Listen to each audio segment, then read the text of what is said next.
Welcome to the road to growth, success of an entrepreneur. We've raised the bar. Learn firsthand from successful business owners and create your own path to success. I'm going to show you how great I am. It's time to hit the road to growth with team lead of the Enriquez Group, Realtor Vinny.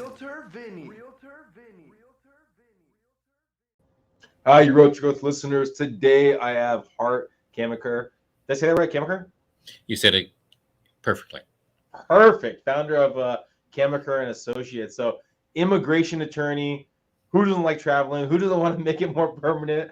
But yeah, you can I just Mr. Hart, Esquire, Hart Esquire. How do you prefer your monarch? Well, Hart is fine, although a lot of my clients do call me Mr. Hart, so you're kind of on the mark there. So you help people kind of transition to like almost grow their business outside the United States. I mean, Canada, I think, is one of the big focuses, it seems like. But do you do other countries, other areas? So no, so we focus just on Canada. So helping, companies, bring their talent to Canada if they want to start operations here, or companies who are already established in Canada who are looking for talent that they can't find in Canada, to help them bring that talent to Canada, help them grow their business.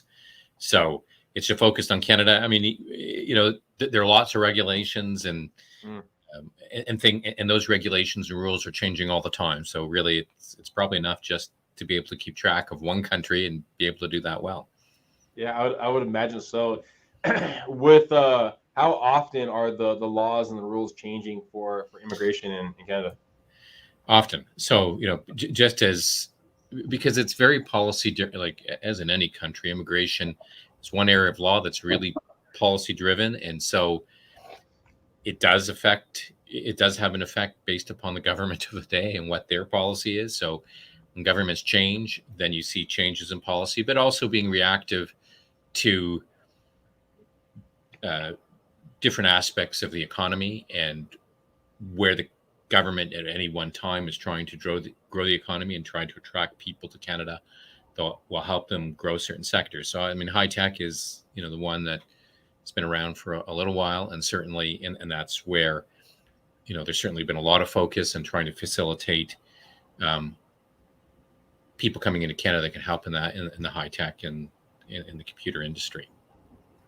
A question I've started to really ask more is, do you have a elevator pitch? And if you do, what is that? So you're in an elevator, really quick. Someone asks you what you do, what your company does. Okay, so we are immigration lawyers. That's all we do all day, every day. We do everything to do with immigration. So we help people come to Canada. We help workers come to Canada. But if you happen to be unlucky and not have gotten into Canada, then we can help you with that as well. And we're small, so you get very personalized service. If you speak to me, you're going to deal with me 80% of the time. You're not going to speak to me and then say, okay, that's it. You don't see Mr. Hart again at all.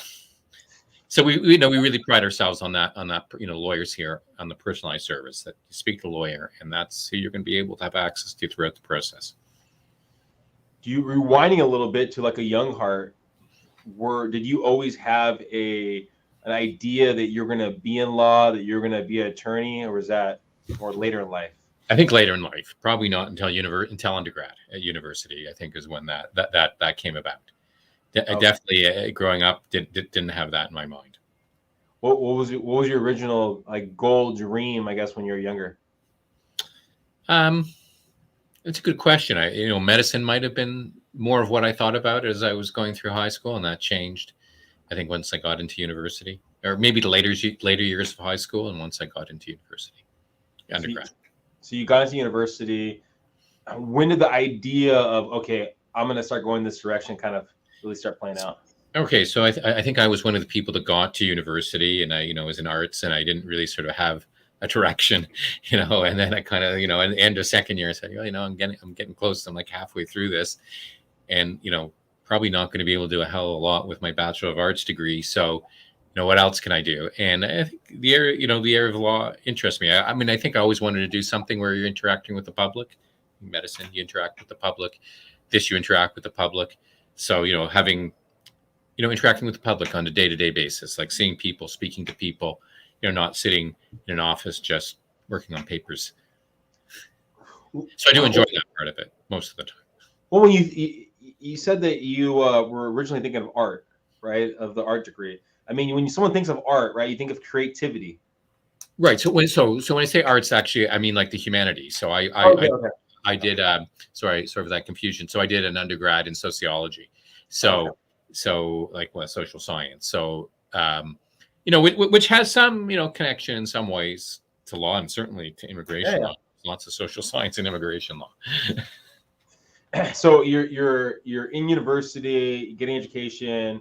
What's the transition? Get the law degree. When do you actually kind of want to have a focus in immigration? Was it during university or later on? So later on, after I graduated from law school and got called to the bar here in Ontario, where I am, and as I think it is not uncommon, I sort of fell into it. So, I graduated. I was called to the bar in Ontario in 1990. So it was a time where it was sort of recessionary and not huge amounts of jobs for lawyers. And I got a call from somebody who knew somebody I knew that they were looking for a lawyer because they were very busy. They happened to do immigration, and then I pretty much never looked back after that. So, it was more just what was present at the time, as opposed to being in law school and saying this is what I'd like to do. Well, I mean, I know in the United States, there's a huge cost associated with most getting your law degree, going to school. In Ontario, is it similar? Is there, it is now, not when I went to school. So yeah, now it's expensive. Not when I went to school. It was not even in, I think even in real dollars, like even in $21, it wouldn't be as expensive as it is today. But now it's costly, especially the top law schools are, but by Canadian terms, they're costly. So maybe the top law schools, this is probably cheap in U.S. terms, but $30,000 a year, which in Canada is a lot. So, and I paid far less than that. Do you think it would have changed, I guess, how you would have looked at a job or opportunity based off of if you had your, I guess, degree in today? Or it might very well have. I mean, especially if I was coming out of school with some debt or a lot of debt, then I think that certainly probably would have played into what kind of opportunities I would have looked for, what kind of opportunities I would have waited for. So it's possible. I mean, I can't say for sure, but undoubtedly, I think students are coming out today have much different considerations than the ones that graduated from law school at the time that I did. Now you joined this firm. What's the process? I mean, there's definitely a difference from book education to what actually happens. So what was that process for you, kind of putting things to practice? So I think it's just like I was with two young, like fairly young lawyers. Like they were older than me, but not a whole lot older, who had sort of been running their own firm, not for that long, I think, when I came in. And so I had a lot of very hands-on experience, I think more than I would have gotten if I was in a bigger place. Not that immigration law firms tend to be really big, but if I'd been in a firm that had 4 or 5 lawyers as opposed to 2, or let's say 6 or 7, I don't think I would have gotten the same kinds of opportunities I did. So I had like really hands-on learning, like here's a file, do it, here's how you do it, figure out the rest, and that was it. Good luck to you. And I think at the end of the day, I think that worked out well for me because I was able to learn like relatively early on, files that were, I think somewhat complex.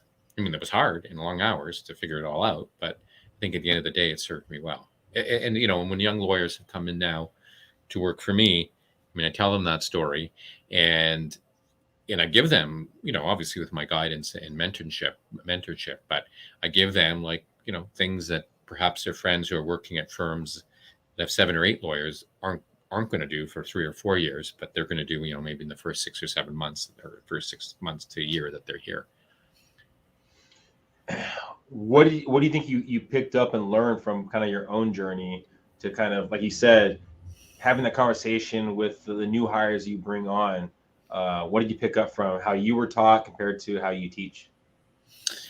So I think from the people that I learned from, I picked up, I picked up different things from different people. But I think the primary thing, which I always try to impart to the young lawyers, is, we're here to serve the client which is obvious, but to try to get the client from point A to point B with as few obstacles as possible, and really try to get the client what they've come to ask you for. And sometimes, you have young lawyers and they can be very idealistic, and, and especially if they have, social justice, flowing through their blood, which is not a bad thing. I don't say that pejoratively.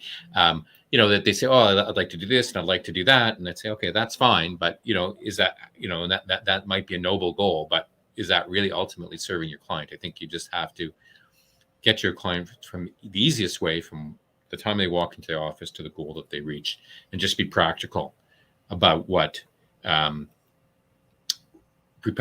about how you deal with files. And I think one of the things is, you're off, like we are dealing all the time with, we're only dealing with government officials, whether that's lawyers at the Department of Justice, or whether that's people in the Immigration Department, the Border Services Agency, whatever the case might be. And I think, sometimes obstacles get thrown up, and, again, you can be sort of high and mighty and say, well, I'm going to challenge that in court and challenge this in court. And I'd say, okay, that's fine. But, that might be for another day, but really this is what the client needs. And here's a way to sort of get around that, as uncomfortable as that might be, to get the client where they want to be. So I think that's a long answer, but I think the bottom line is really, I think you have to deal with clients practically and not necessarily in a more theoretical way. And I think young lawyers come in with sort of a little bit more of a theoretical way. And the other thing is, there are a lot of nuances, I think, in life, period. And so, which you have to understand, but certainly in law, and when you're dealing with the public, I mean, in law especially, there are a lot of nuances which you do not learn in law school, and you have to learn those as you go along. And I think I tell them, if you can understand these nuances, then you're going to be far better off as you move down the road. And the last thing would be, I think, how people on the opposite side perceive you. So, which I think is 100% important. So whether that's government officials, because sometimes we come across the same ones all the time. I mean, they do change over time, and certainly I've done it long enough that some are long gone. And also, if we're dealing with litigation, like with refusals, we're dealing with the Department of Justice. I think how you're perceived, like if you're perceived like you're a straight shooter, what you say, you mean what you say, and what you say you're going to do, then I think over time you're going to build up that kind of reputation. And I think you're going to get better treatment from, your counterpart, than if you kind of try to shade things or make things appear the way that they're not. And I just tell them not to do that, because that's not going to serve you over the long haul, which means it's not going to serve the people who are ultimately going to be coming through the door. So as you bring on team members to your team, right? And we'll get to the point of transitioning from being under someone else's firm compared to building your own. Yet you talk about the idea of how people perceive you, right? How do you, I guess, train your team members to interact with other people? Because I would think it'd be something over time, or is there a system that you put in place of how the communication happens? So it's not a system, really. I mean, one thing I do tell, like, young lawyers who've come in to work for me, is like, everybody's style is different. And so you don't have to mimic you don't have to, and certainly you shouldn't mimic whatever I'm doing exactly, because everybody's personality is different. And I think, especially in the practice of law, you need to find a comfort zone that fits what's comfortable for you. And that may not be comfortable necessarily for a lawyer who's coming in, who's coming in to work for me. They may be comfortable doing things that I have never been comfortable doing, and that's fine.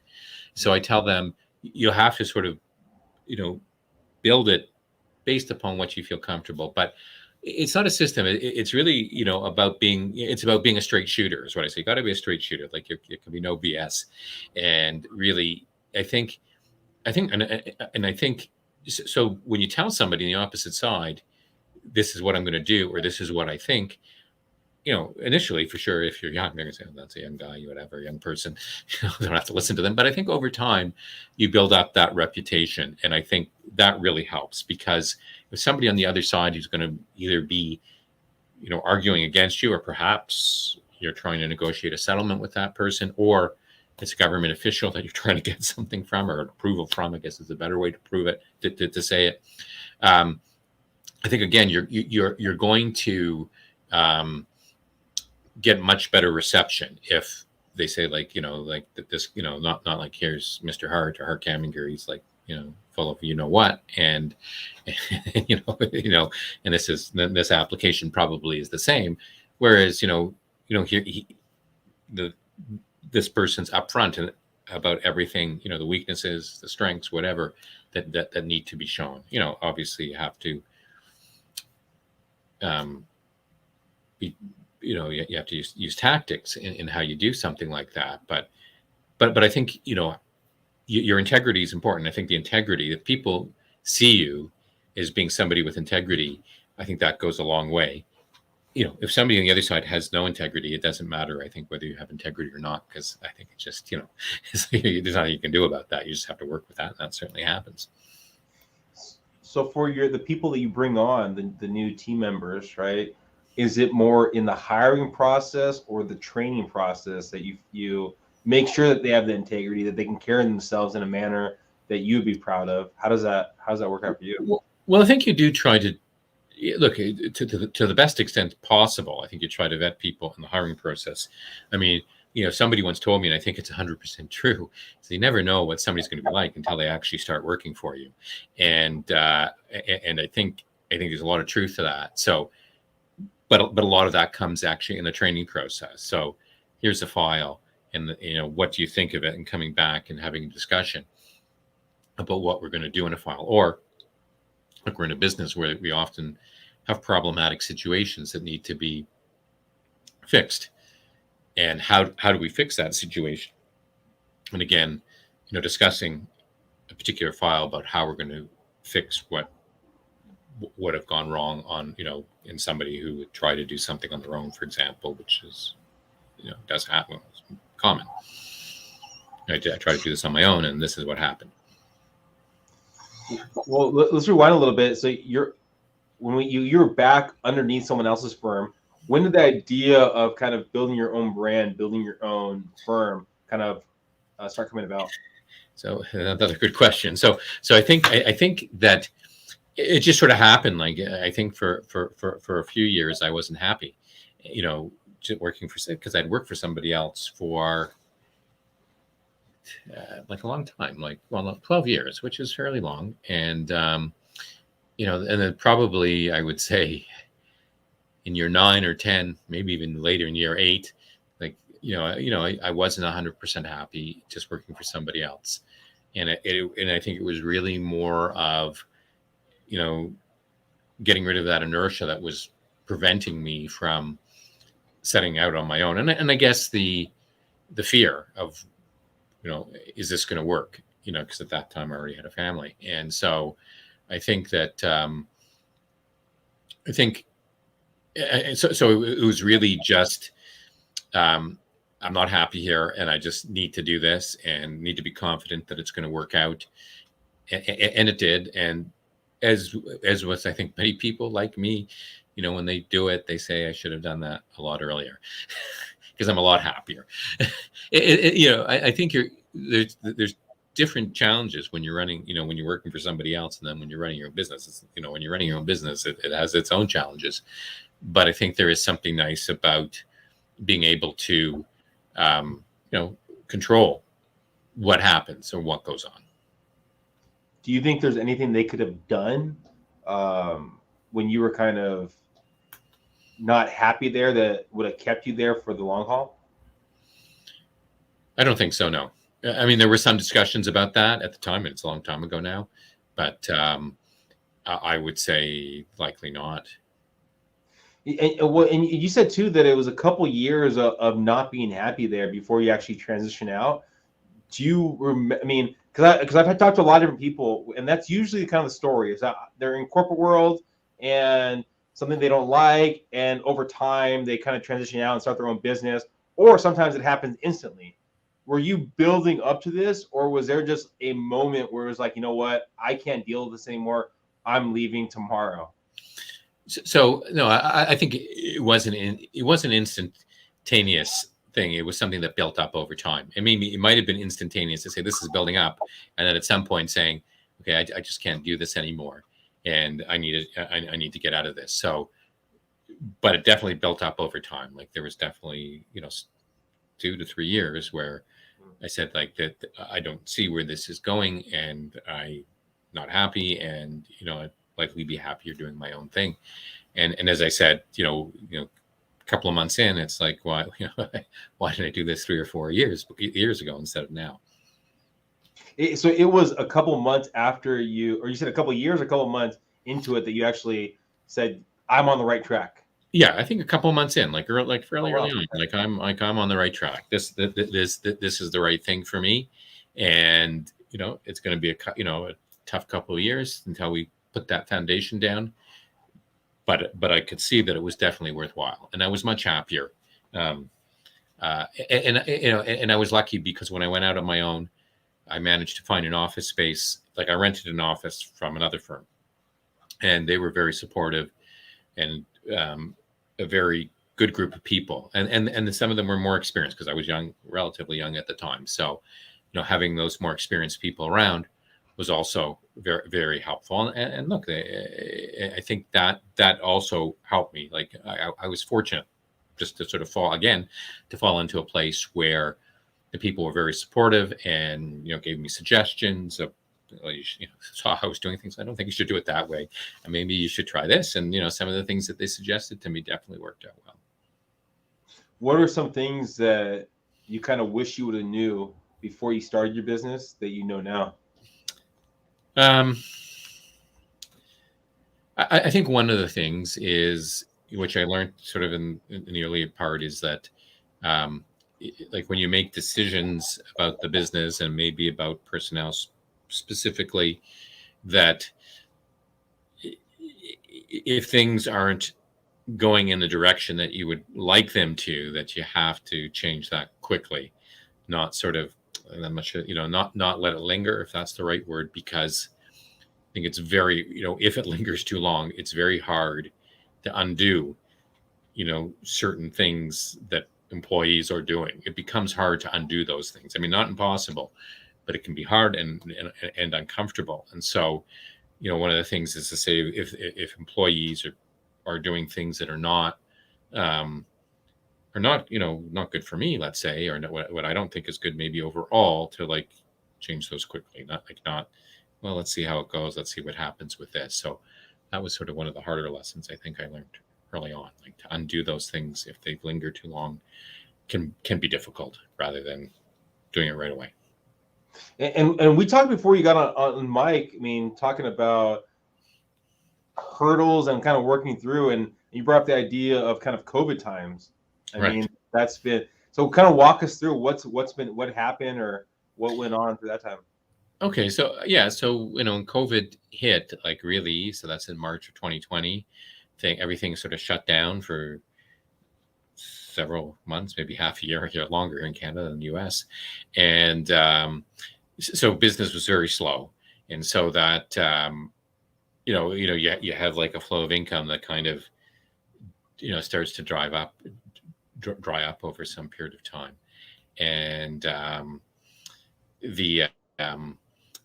it came back. So there were those financial challenges, but also the challenges with respect to having people work from home. So we had a little bit of a way for people from work from home, but we had the staff. People came in every day. The staff weren't expected to work from home and generally did not. I mean, I did, but on the weekends, or if I was out of town. So being able to get the server, which we had up to sort of a standard where everybody could log in at the same time, and it wasn't clunking along. So, that was one of the challenges, communicating with each other. when we weren't all in the same space in a way that was efficient was also another challenge that we had, in which we found a solution to. And I think ultimately, about where, a year and a half in, about where we're going with this, and thinking, okay, well, and we had an office where we had tenants, so we had an office that was we didn't have enough lawyers to fill the offices as the pandemic went along. So one of the things we looked into, actually starting in about a year ago exactly, but didn't come to fruition until this past summer, is moving to smaller space, because the thought being that people may not be, we may sort of just have this sort of system where people are in the office 2 or 3 days a week and working from home the other days of the week. And so we do, just the nature of our work, we have to have some people in here. People have to be in here at least a couple of days a week to get their work done. But seeing that some people could be relatively efficient from home made me decide, look, that's one thing. They can, we can save on rent by having a smaller space. And so these were these are the things that flowed from the pandemic. You said we decided. Is it? Well, me. Yeah. Okay.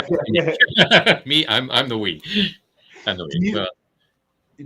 Do you have a group of people, a network of people? Do you have someone that you bounce ideas off of, or is it simply you kind of like sitting on it and kind of take in how you should transition or change or do things? Well, I think so I do have some business people, so like accountants and other people that I would bounce ideas off of with respect to what would be the right way to go. My spouse as well, I do sort of bounce ideas off of her also, and so she's a huge support. So I think that but those not amongst lawyers. I did canvass some of my colleagues during the pandemic about how they were operating their offices. Certainly, I think as the pandemic started to drag on, and bringing people back to the office, and how to bring people back to the office. So I did have discussions with colleagues about what they were doing, and whether that would fit, what we were doing, and in some cases, their suggestions were helpful. And was there ever a time where, because being that you're bouncing off these ideas with other people and maybe kind of trial by error, there has to be some kind of frustration, I would think, because there's probably been some decisions that didn't go as planned. You're talking with respect to the pandemic? Or just in general. How do you deal with that? Yeah, for sure. For sure, there's frustration because things don't necessarily go as you plan, as you hope that they will. And whether that's with lawyers that have come in that I've collaborated with over at certain points, or and that can that it just doesn't work out in the way that you envision. So that can certainly cause frustration. I think as well, when you set in place systems to try to make things more efficient, that they don't necessarily work in the way that you would hope to. I think definitely we've been pushed, I think, to a certain extent to be more efficient because of the pandemic, because we've definitely implemented more technology than we had previously. So that's, and it's, at the end of the day, it's cost savings to me, because certain things that like we use very little paper now, because then pretty much everything is scanned, and and we almost everything we send, I would say everything, pretty much say everything, like 80% of what we do is sent electronically, some by paper, by courier, but it's few and far between. It's like when we moved to different premises in September, one of the discussions was whether we should still have a fax machine, because we never fax. I can't remember the last time we sent a fax. Anyway, we decided to keep it, although we use it there are a few occasions when we do need to use it. So I guess it's okay to have, but those kinds of issues. But I think just generally to your question, yes, you can implement systems and there are bumps in them, and they don't necessarily work in the way that you envision them to. Sometimes that's because when you actually think of something and put it into practice, there are issues that come up that you don't foresee. Other times because, people just necessarily don't do what they're supposed to do. That's probably more frustrating than, seeing that that's maybe hasn't worked in the way that we've envisioned it to. What do you do during those times of frustration? I mean, is it how do you relieve like that stress? Is it like reading? Is it working out? What is that? Well, working out, yes. I try to relieve the stress. I mean, I find like one of the things I do try to do is like, I'm not great at it. I mean, I think I'm better than I was before, but really try to leave the office at the office. So, like going home and just, relaxing once I get home. And usually what I do is I leave my phone and I put my phone down in the kitchen, and then I don't take it to whatever other room I'm going to. And so like, I don't look at it, and so that sort of relieves some stress, but really just trying to leave that at home and trying to leave that at the office, like not take it home with me. So, and really on the weekends, I mean, it's a very labor intensive job. So, I do try to take it, and this might sound strange to some people, but I do try to take it, one day where I don't have anything to do with work, like, checking emails or anything. I mean, fortunately, the clients don't generally email me on the weekend. It doesn't mean that I don't get in first thing Monday morning. They have an email between 7 and 8, hoping that I see it right away. But they generally don't email me on the weekend. So the email traffic isn't huge. So those are the kinds of things I try to do, and to work out, to try to, and I have played tennis in the past, so pandemic kind of interfered with that, but that I found was a good outlet as well. Is that something you wish you would have knew when as a young attorney, or what's a piece of advice if you could like talk to your younger self, that person that just got out of law school? Well, I think to have more work-life balance than I've had throughout my career. So I think that, to have more work-life balance. So not like to make your whole life work, and to really take time for yourself and, for your family as well. I think that's extremely important, and to find an outlet. So, something where you can forget about what's going on in the office, and in the practice, and just lose yourself in whatever it is that you like to do. I mean, sort of, this is more on the practice side as opposed to the management side of the practice. But one thing I have, again, tried to impart to younger lawyers is, look, you have cases, you can become very invested in them, especially in immigration law, and it doesn't go the way that you hope. And I think one of the things that I try to impart to them, and it's not easy, I know, even for myself, is because in this job you can get like a compassion fatigue after a while. And one of the things that I say is that you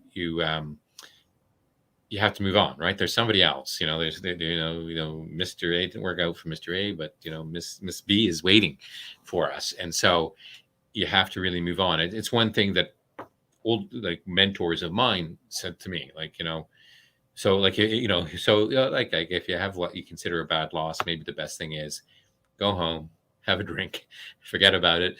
Things will look better in the morning, which they almost always do. And have a good night's sleep and come back to the office and start again. And certainly done that. I've done that where, just, that's it for today. And I'm just going to, cut it off for today and come back tomorrow. And you have to do that, because I think if you let things, like, you can drive yourself crazy, I suppose is the way to put it, if you let these things linger. Oh, I totally agree. There's been files, there's been situations that they're like echoes in my mind, and you're like, oh, I have to forget about that echo. I got to focus on the next opportunity, next situation. So I could totally appreciate that. I mean, if we were talking, let's say in 5 years from now, where do you see yourself? Where do you see your practice going? Okay, so 5 years from now, I'm hoping maybe, I think pretty much the status quo. I think I'm not necessarily looking to